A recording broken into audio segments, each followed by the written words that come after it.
Assalamualaikum warahmatullahi wabarakatuh. Selamat pagi semuanya dan salam sejahtera untuk kita semua.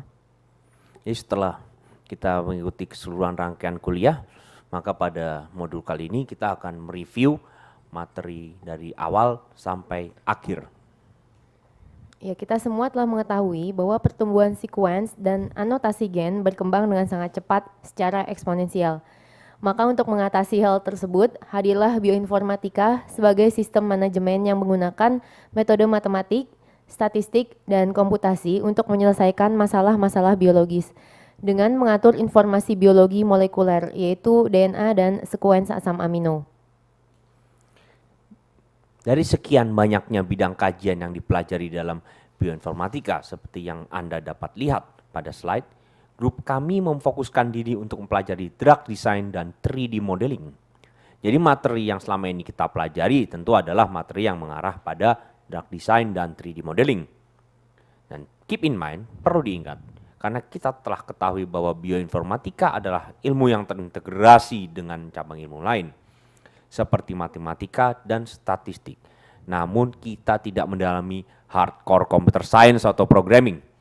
Kita berperan sebagai user dari program-program yang telah dibuat oleh kolega kita dari bidang ilmu tersebut, terutama pada information technology. Nah, Pak Arli, gambar ini kan menjelaskan pertumbuhan data. Mengapa ada lagi di slide ini? Ya, Miss Hilya. Namun Anda jangan khawatir. Saya tidak akan mengulang penjelasan tentang pertumbuhan data gen. Tapi saya akan mengungkapkan bahwa selain data gen, komputasi dan informatika juga mengalami pertumbuhan dan perkembangan. Sehingga hal ini dimanfaatkan oleh bioinformatik untuk mengolah dan menyimpan informasi biologis dalam bentuk database. Database ini tentu diperlukan supaya data tersebut dapat segera digunakan oleh peneliti yang tertarik mendalaminya. Baiklah, jadi saya ulangi sekali lagi. Dalam bioinformatika, database merupakan tempat untuk menyimpan dan mengumpulkan informasi biologis.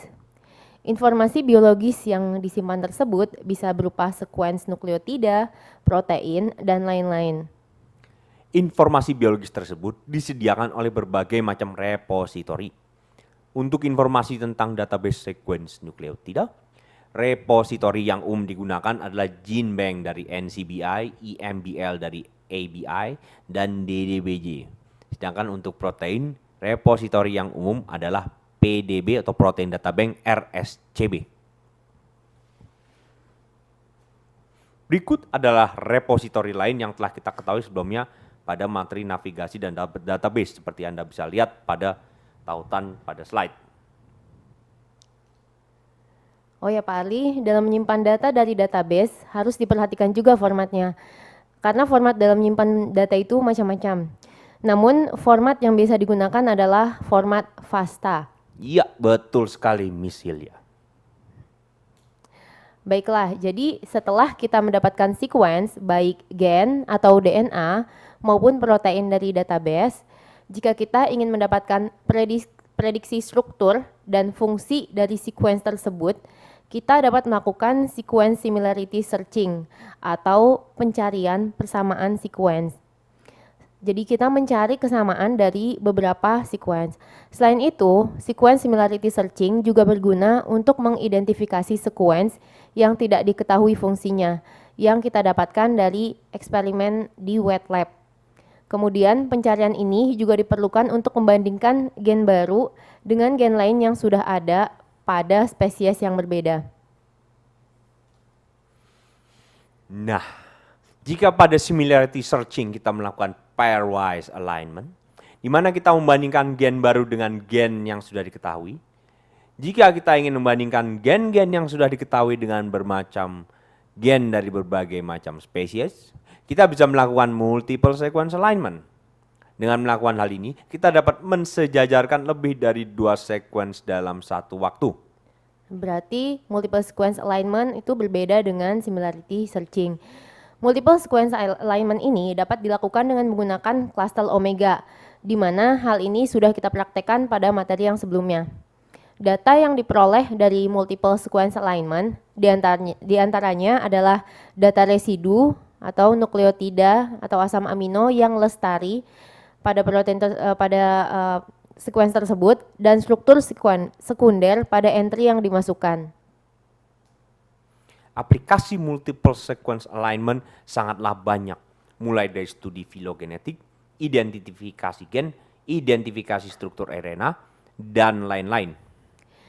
Tapi kan tadi Pak Aris sudah bilang fokus kita adalah drug design. Maka multiple sequence alignment di sini digunakan untuk mencari active site dan binding site dari protein atau reseptor tertentu yang dapat digunakan untuk situs pengikatan suatu molekul kimia atau suatu molekul obat. Dan jangan lupa, yang mesti kita ingat, keep in mind, jika kita ingin melakukan multiple sequence alignment, please kindly observe, tolong perhatikan hal-hal berikut ini. Nah, jadi ada guideline for selecting sequence, jadi apa petunjuk yang harus Anda ikuti satu persatu mengenai multiple sequence alignment. Pak Arli tadi mengatakan bahwa multiple alignment juga dapat diaplikasikan untuk pohon filogenetik. Nah, berikut ini adalah flowchart penggunaan aplikasi pohon filogenetik yang dihasilkan dari multiple sequence alignment.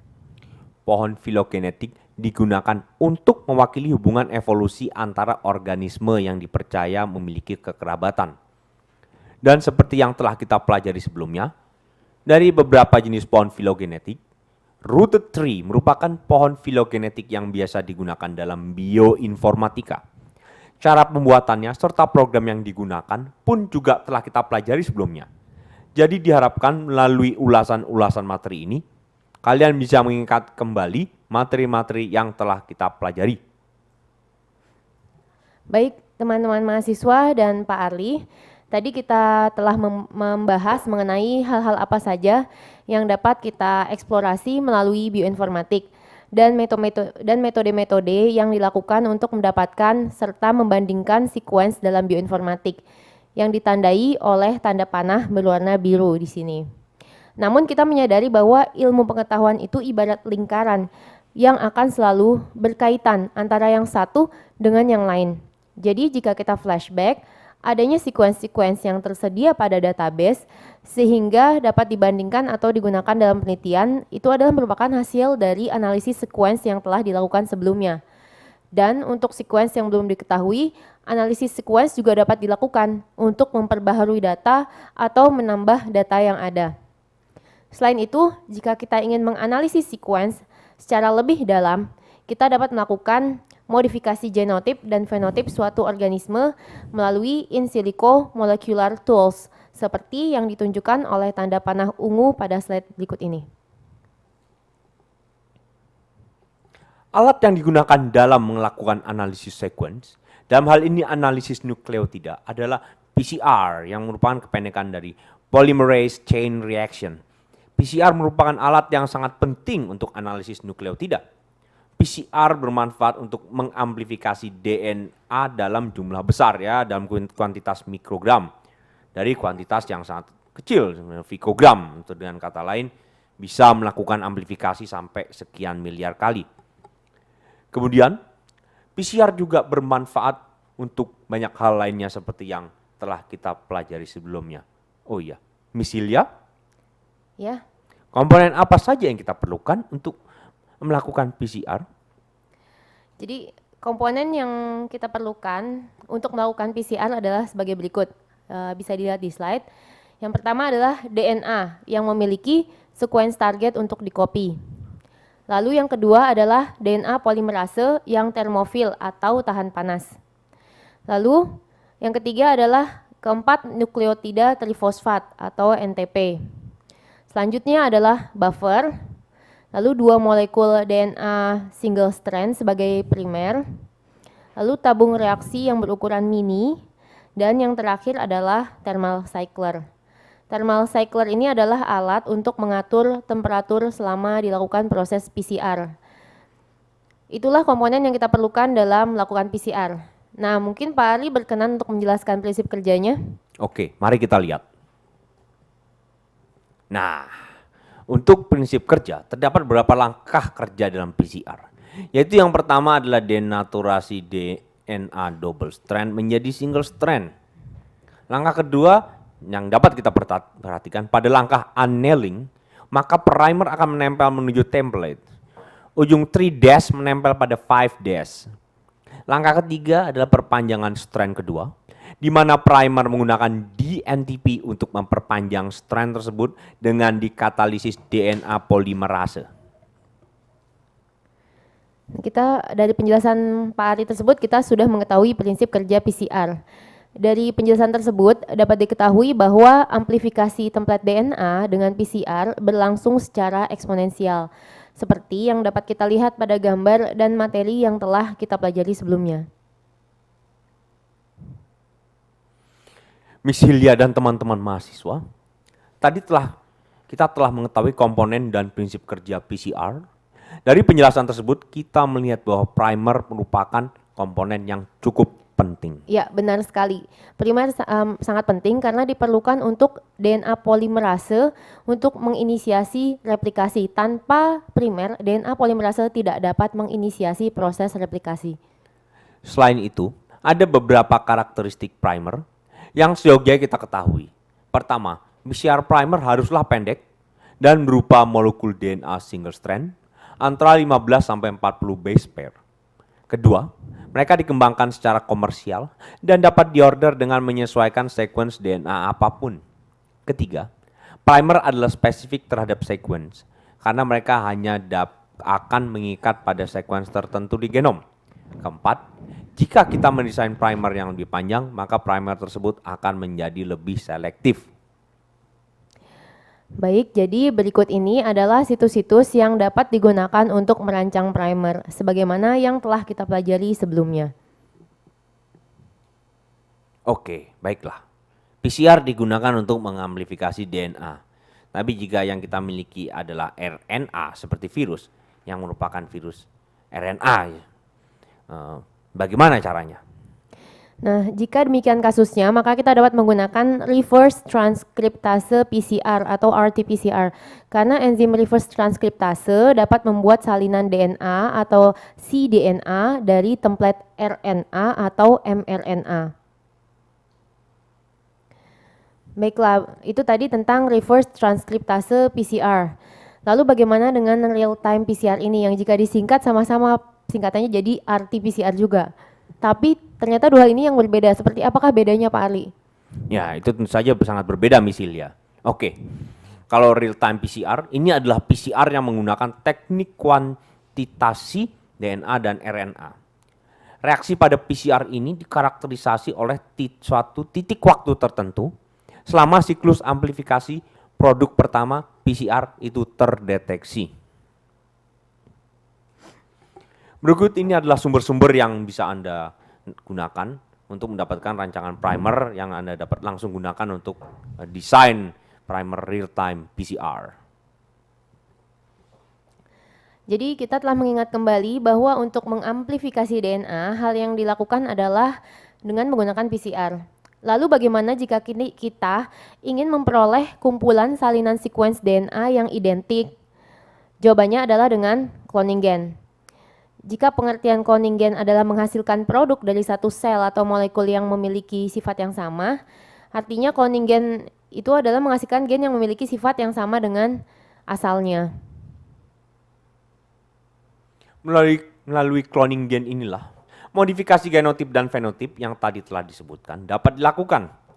Teknik yang dapat dilakukan untuk mengcloning gen adalah teknik DNA rekombinan.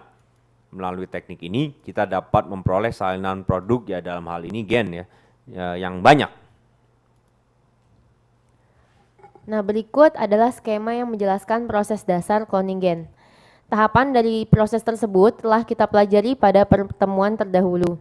Namun perlu diingat bahwa dalam melakukan cloning gen kita memerlukan komponen dan harus diperhatikan setiap komponennya. Sangat setuju dengan Miss Hilya. Dapat dilihat pada skema di atas pula komponen yang diperlukan dalam proses cloning gen. Komponen tersebut tentu adalah vektor, enzim restriksi, serta ligase, dan tentu saja adalah sel inangnya itu sendiri. Vektor berperan sebagai pembawa fragmen gen yang ingin diperbanyak. Jadi vektor merupakan molekul DNA juga. Dan untuk menjadi vektor, molekul DNA harus memiliki beberapa sifat yang harus diperhatikan. yaitu asal replikasinya yang dapat mempengaruhi copy number suatu plasmid. Lalu yang kedua, situs pemotongan enzim restriksi, dan yang terakhir adalah penanda gennya. Terdapat beberapa jenis vektor. Dalam pemilihan vektor, selain harus mempertimbangkan atau memperhatikan faktor-faktor yang telah disebutkan sebelumnya, tentu saja perlu juga dipertimbangkan besarnya fragmen gen atau DNA yang ingin dikloning. Seperti vektor plasmid, vektor ini dapat digunakan untuk mengkloning gen atau DNA yang berukuran kecil, ratusan pasang basa atau base pair. Sedangkan lambda Page vektor dan cosmic dapat digunakan sebagai vektor cloning gen yang berukuran besar. Begitu juga dengan YAC atau yeast artificial cloning ya. Biasanya vektor ini digunakan untuk cloning genom manusia karena dapat disisipi fragmen gen atau DNA yang berukuran mega base pair. Ada juga vektor yang dapat bereplikasi di beberapa sel inang seperti YEP24. Misalnya, untuk melakukan replikasi, vektor tidak melakukan dengan sendirinya kan? Ya, benar. Dalam melakukan replikasi dan menghasilkan banyak salinan DNA, vektor butuh media atau tempat. Oleh karena itu, setelah vektor tadi disisipi oleh fragmen gen atau fragmen DNA yang ingin dikloning, vektor tadi dimasukkan ke dalam sel inang untuk melakukan replikasi atau cloning, sehingga dihasilkanlah sejumlah besar gen yang kita inginkan. Ya, jadi ada beberapa database yang dapat Anda gunakan untuk searching vektor seperti yang bisa Anda lihat di slide. Mereka misalnya adalah Riken GenBank dan tentu saja Fermentas. Dan juga sumber bioresource global. Ya, mereka memiliki library yang sangat komplit dan kita bisa mengkonstruksi inang yang atau host yang terbaik untuk rekayasa genetika. Jadi selanjutnya adalah restriction enzyme mapping. Informasi mengenai pemetaan inang harus disuplementasi atau ditambahkan dengan pemetaan enzim restriksi. Yang dapat Anda lihat di slide ini adalah program online yang bisa digunakan secara langsung untuk memetakan enzim yang dibutuhkan atau yang diinginkan. Namun ada juga tools yang offline, jadi software yang offline yang bisa digunakan untuk kebutuhan pemetaan tersebut. Salah satunya adalah contohnya pDraw32 yang telah mendapatkan hak paten. Selanjutnya, kita akan mereview tentang vaccine design. Pada minggu terdahulu, saya telah menjelaskan bahwa vaksin adalah bagian dari patogen atau keseluruhan patogen yang diberikan pada manusia atau hewan untuk menstimulasi sistem imun tersebut terhadap infeksi yang ditimbulkan oleh patogen. Kita juga sudah mempelajari bahwa ada beberapa macam strategi pendekatan untuk mendesain vaksin, yaitu pendekatan klasik dan modern. Tetapi saat ini pembuatan vaksin mayoritas dibuat dengan pendekatan modern. Betul sekali. Mayoritas vaksin subunit dibuat menggunakan pendekatan rekombinan DNA, di mana vaksin diproduksi di mikroba.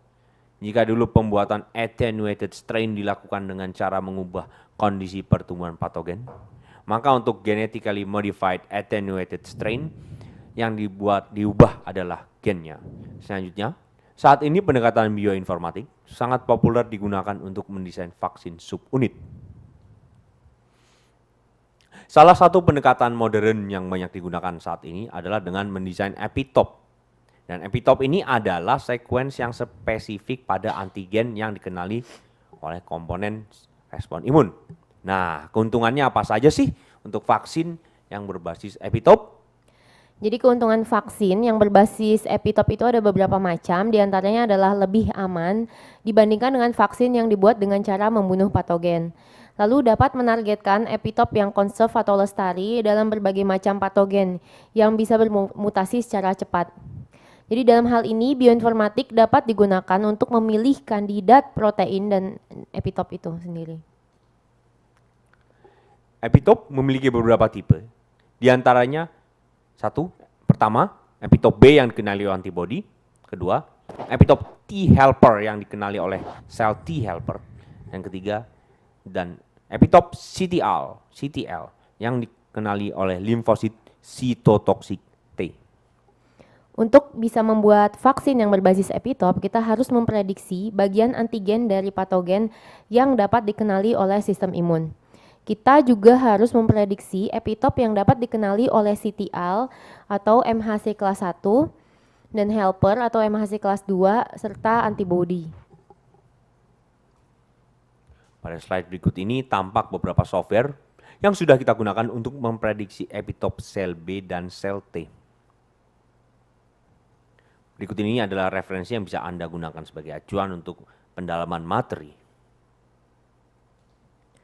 Baiklah, yang selanjutnya kita akan mereview materi tentang homologi modeling. Pada minggu ke-8, saya sudah menjelaskan tentang homologi modeling. Sekedar mengulang kembali, homologi modeling juga dikenal dengan pemodelan komparatif atau perbandingan. Jadi ini adalah metode untuk memprediksi struktur 3 dimensi protein dari sekuens asam aminonya. Jadi jika kalian memiliki sekuens asam amino yang tidak diketahui struktur 3 dimensinya, maka kita bisa melakukan homologi modeling ini. Teknik homologi modeling bergantung pada identifikasi satu atau lebih struktur protein yang diketahui yang mungkin menyerupai struktur yang kita punya. Teknik ini bergantung pada produksi sequence alignment atau pensejajaran sekuen yang sudah kita pelajari sebelumnya, yang memetakan residu-residu pada sequence yang kita ingin ketahui strukturnya dengan residu-residu pada sequence yang menjadi model atau template. Ibaratnya jika kita ingin mencetak suatu adonan, kita mempunyai bahannya tapi kita tidak tahu dia akan menjadi seperti apa, kita tinggal ambil cetakan dari kue yang sudah jadi lalu kita petakan. Nah, itulah yang disebut dengan homologi modeling. Miss Hilya telah menjelaskan tentang bagaimana memprediksi struktur 3 dimensi di sebuah sekuens yang belum memiliki struktur 3D. Sekedar mengingatkan kembali, metode homologi modeling dapat dilakukan dalam beberapa tahap. Mula-mula kita mencari di database struktur untuk sekuens yang homolog atau memiliki kemiripan yang tinggi, lalu mentransfer koordinat protein yang diketahui ke protein yang tidak diketahui. Contohnya tentu saja pada gambar berikut ini. Ya, jadi bisa dilihat pada gambar yang tadi sudah ditunjukkan oleh Pak Arli. Nah, berikutnya ini adalah software yang sudah familiar yang kita gunakan karena mungkin sudah dipergunakan sebelumnya pada kuliah yang terdahulu. Gambar ini menunjukkan Ramachandran plot kan? Data apa saja yang bisa dijelaskan oleh Ramachandran plot ini? Ya, gambar ini memang menunjukkan Ramachandran plot, dan Ramachandran plot ini bertujuan untuk menganalisis struktur 3 dimensi yang sudah dilakukan homologi modeling.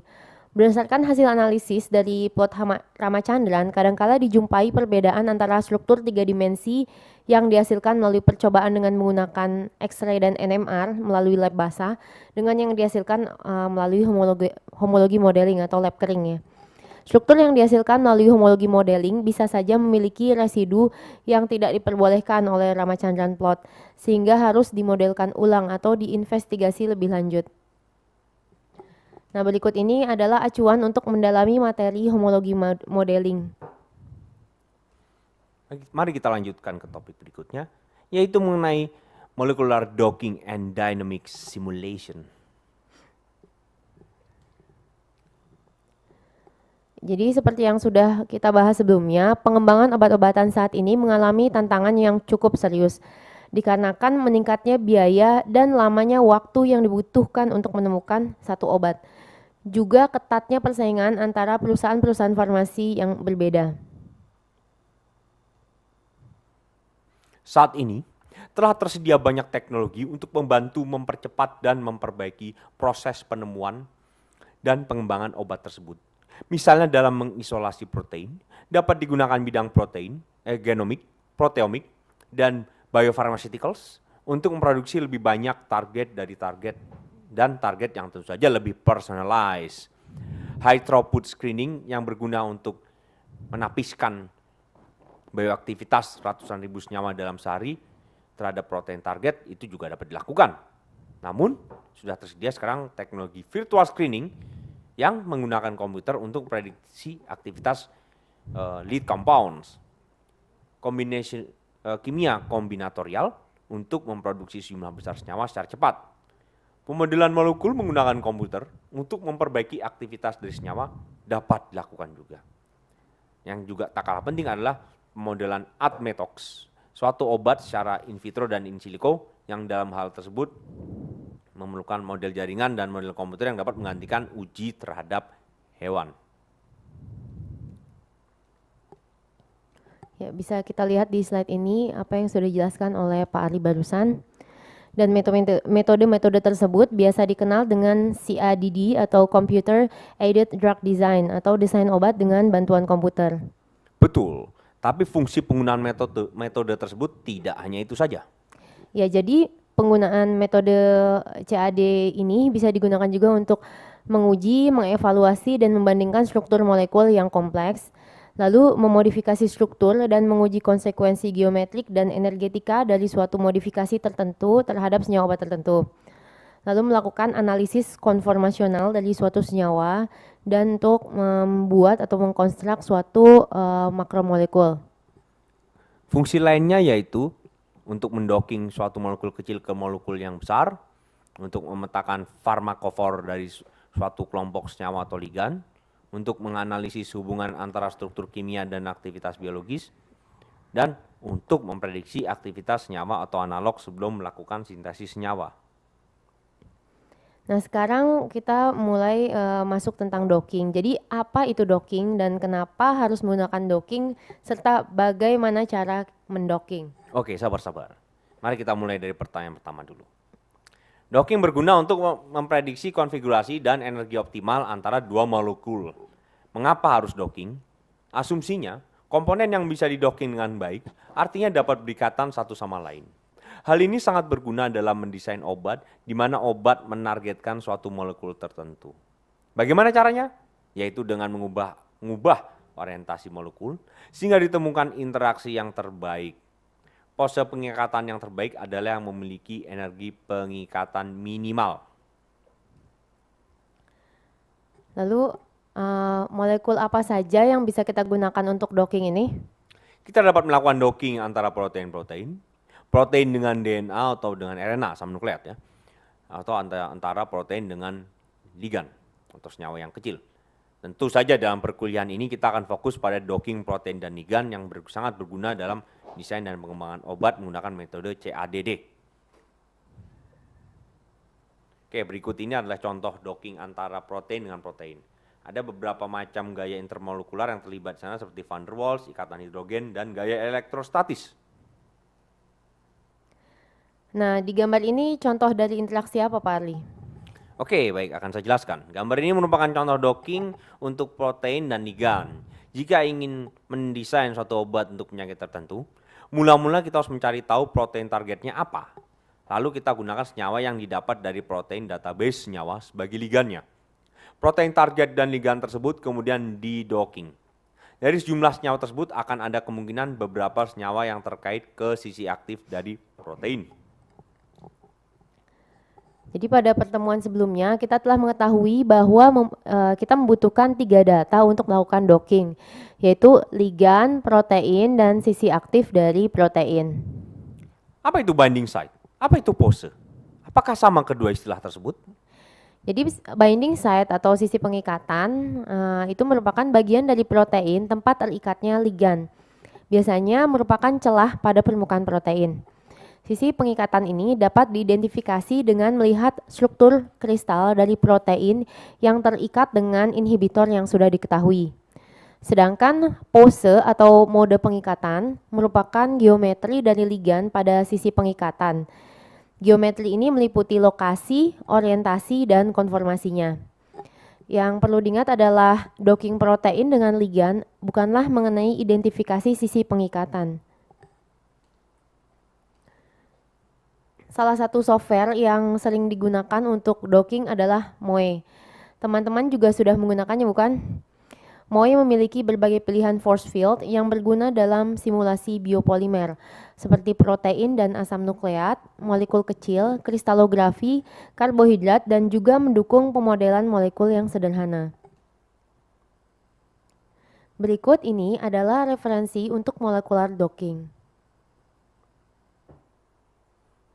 Mari kita lanjutkan review materi selanjutnya. Belum pada bosan kan? Belum. Molecular dynamics berguna untuk memodelkan pergerakan beberapa grup partikel, misalnya atom, dengan memecahkan persamaan gerak klasik, yaitu gaya antara partikel-partikel berbeda yang diturunkan dari gaya analitik. Selain itu, molecular dynamic juga dapat memberikan informasi mengenai dinamika sistem dalam skala atom. Oleh karena itulah, molecular dynamic merupakan metode simulasi yang paling banyak digunakan dalam fisika zat terkondensasi. Secara garis besar, simulasi dinamika molekul digunakan untuk menganalisis interaksi masing-masing atom secara keseluruhan. Simulasi dinamika molekul juga berfungsi untuk menggambarkan struktur dinamik dan termodinamika biomolekul dan kompleksnya. Hasil dari simulasi dinamika molekul menunjukkan fluktuasi dan perubahan konformasi secara detail.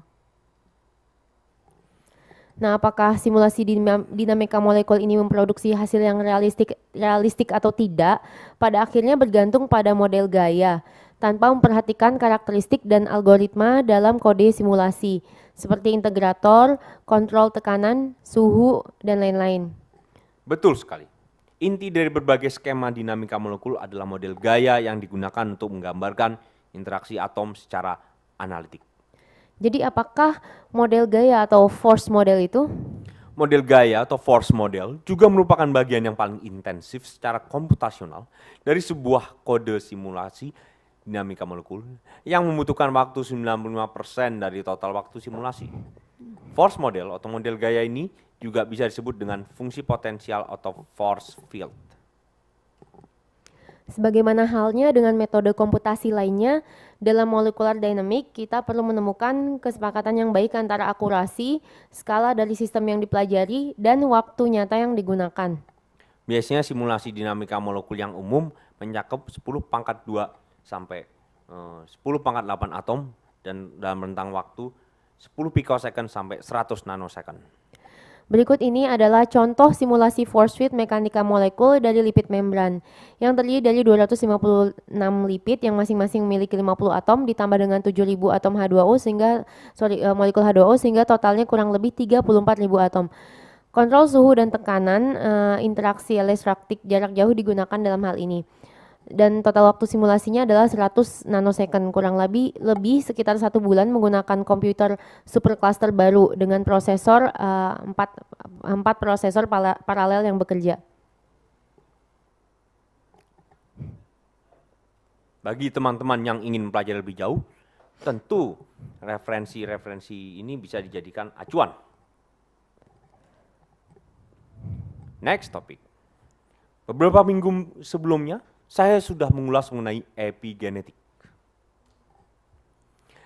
Epigenetik adalah ilmu yang mempelajari tentang perubahan ekspresi gen yang tidak diwariskan dan tidak melibatkan sekuens DNA. Proses epigenetik ini meliputi metilasi DNA dan modifikasi histon. Modifikasi epigenetik yang paling banyak dipelajari adalah metilasi DNA sitosin yang terjadi di dalam CPG di nukleotida. Pak Harli telah menjelaskan tentang CHIP sequencing yang berguna untuk menganalisis interaksi protein DNA. Selain itu, saya juga menjelaskan chip sequencing juga bisa untuk mengidentifikasi sisi aktif pengikatan protein DNA. Hal ini berperan untuk mempelajari efek hubungan kromatin dengan protein terhadap fenotipe. Lalu software apa saja yang berperan dalam modifikasi histon? Berikut ini ada 2 software yang berperan dalam modifikasi histon, yaitu Histon Database dan Histon Modification. Next. Apa tujuan dari visualisasi modifikasi histon ini? Tujuan visualisasi modifikasi histon adalah untuk mempelajari mekanisme epigenetik. Genome Browser merupakan salah satu alat yang bisa digunakan untuk itu. Selain itu, HisModView merupakan hasil modifikasi Genome Browser tersebut. Lalu software apa yang bisa kita gunakan untuk metilasi DNA? Ada 3 software yang bisa digunakan, yaitu Database Metilasi DNA, DNA Methylation PCR Primer Generator, dan Big Analyzer. Materi terakhir untuk review kali ini adalah mengenai transkriptomik. Sebagaimana kita ketahui, dogma sentral yang menyatakan protein adalah produk terakhir yang paling penting dalam regulasi gen. Apakah benar seperti itu? Ya, apabila mengikuti dogma sentral, maka hanya 5% genom manusia yang dikodekan oleh gen yang diekspresikan, sedangkan yang 95% lainnya adalah sampah atau junk DNA. Nah, apakah itu ncRNA? ncRNA memiliki peranan yang penting dalam regulasi gen. Walaupun ncRNA tidak ditranslasikan menjadi protein, tetapi meregulasi sistem imun dan fungsi lainnya. Hal ini didasarkan kepada skema metik. Skema metik ini juga menjelaskan bahwa less universal common ancestor atau LUCA berbentuk sederhana seperti virus dengan inti RNA. Lalu apa yang dimaksud dengan miRNA? miRNA merupakan non-coding RNA yang paling terkenal dan berukuran kecil, hanya terdiri dari 22 nukleotida. Jika sedemikian kecil, maka fungsinya itu sebagai apa? miRNA berfungsi sebagai regulator gen, sistem imun, dan regulator pertumbuhan sel. Ya. Deep sequencing atau New Generation Sequencing atau RNA sequencing merupakan salah satu metode yang digunakan untuk mempelajari RNA di dalam sel. Tapi sayangnya di Indonesia sampai saat ini belum bisa mempergunakan instrumen ini. Komputasi RNA bisa menggunakan software NGS Database, NGS Catalog, dan Vienna RNA Package Interface. Sekian sekilas review dari kami. Semoga bermanfaat dan memperkaya pengetahuan teman-teman semua mengenai bioinformatik. Assalamualaikum warahmatullahi wabarakatuh dan salam sejahtera bagi kita semua.